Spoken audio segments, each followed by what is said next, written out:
मेरे काम को जाकर देखिए, मेरा अप्रोच देखिए। हमारा देश और हमारा संविधान हमें अनुशासन, गरिमा और सम्मान का पाठ पढ़ाता है, लेकिन जब एक बड़ा नेता बार बार राष्ट्रगान का अपमान करता है, श्रद्धांजलि सभाओं में अनुचित व्यवहार करता है, तो यह सोचने पर मजबूर करता है कि आखिर उनके मन में क्या चल रहा है। कभी फूल चढ़ाने की जगह फूल फेंकना, कभी तालियां बजाना, कभी महिलाओं का अपमान करना, क्या यही है एक जिम्मेदार मुख्यमंत्री की पहचान? सोचिएगा, नीतीश कुमार जी ने कई बार सार्वजनिक मंचों पर महिलाओं के प्रति अपमानजनक भाषा का इस्तेमाल किया है। अगर लड़की पढ़ जाएगी तो जानते हैं लड़का और लड़की का जो होता है शादी, तो लड़कवा तो रोज लड़किया के साथ रतवा में सुतवे न करता है, तो रतवा में सुतता है तो उसी में जाता है पनिया भी, इसमें भी। अब उसी समय लड़की जो है कहती है कि ठीक है रात में करो, लेकिन अपना जो तुमको निकलने लगे तो बहरवा निकाल के बाहर फेंक दो। तुम महिला हो, तुम कुछ नहीं जानती, चुप रहो। क्या यह भाषा किसी जिम्मेदार राजनेता को शोभा देता है? और फिर जब वे कहते हैं कि अमुक समय में महिलाओं ने कपड़ा ही नहीं पहनती थी, तो यह ना केवल महिलाओं का अपमान है, बल्कि बिहार की सांस्कृतिक मर्यादा का भी अपमान और आघात दोनों है। कभी वे जंगल राज की याद दिलाते हैं, कभी खुद उसी जंगल राज के साथ हाथ मिला लेते हैं।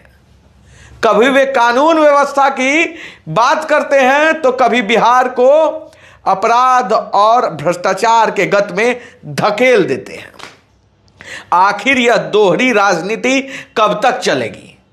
साथियों, बिहार को ऐसे नेतृत्व की जरूरत है जो स्थिर हो, जो जनता की भावनाओं का सम्मान करे, जो महिलाओं का मान सम्मान करे और जो अपनी ही कही हुई बातों पर अडिग रहे। बार बार पलटी मारने वाले, अपमानजनक भाषा बोलने वाले और अराजकता को बढ़ावा देने वाले नेताओं से सावधान रहने का समय आ गया है। बिहार की जनता ने विकास, स्थिरता और सुशासन के सपने देखे थे, लेकिन आज की हकीकत कुछ और ही बयां कर रही है। उस पर भी बात होगी, लेकिन थोड़ा पीछे चलते हैं।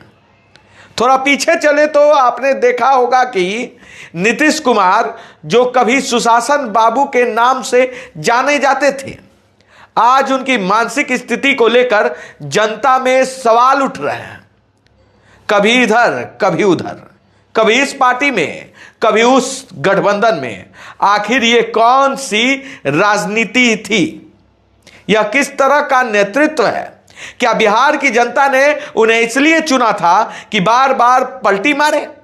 बहरहाल ये तो रही पहले की बात, लेकिन उनकी हालिया बयानों और फैसलों को देखे तो साफ नजर आता है कि अब उनके निर्णय लेने की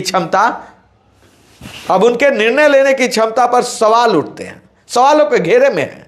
जनता का विश्वास बार बार तोड़ने वाले नेता क्या सच में राज्य का नेतृत्व करने लायक है? जो व्यक्ति स्थिर नहीं रह सकता, वह बिहार को स्थिरता कैसे देगा? आज मैं आप सबसे एक बहुत ही महत्वपूर्ण सवाल पूछना चाहता हूं। बिहार की राजनीति में जो कुछ भी हो रहा है, क्या वह जनता के साथ धोखा नहीं है?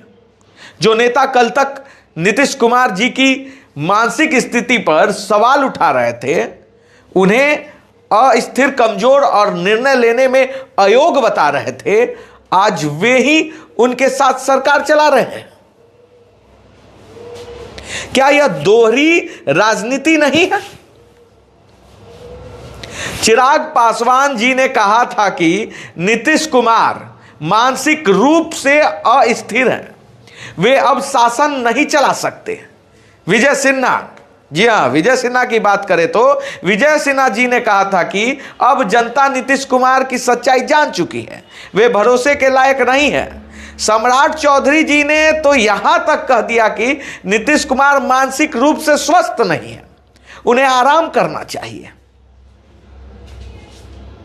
लेकिन आज क्या हो रहा है?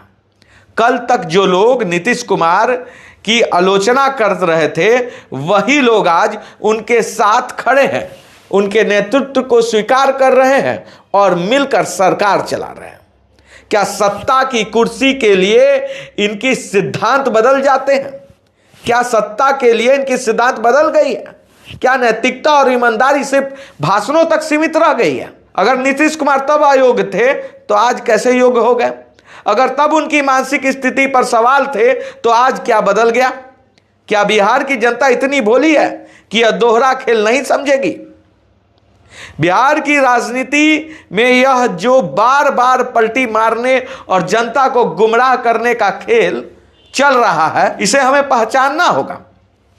हमें ऐसे नेताओं से जवाब मांगना होगा जो अपने ही शब्दों को भूल जाते हैं, जो सिर्फ सत्ता के लिए अपने विचार और अपने वसूल तक बेच देते हैं।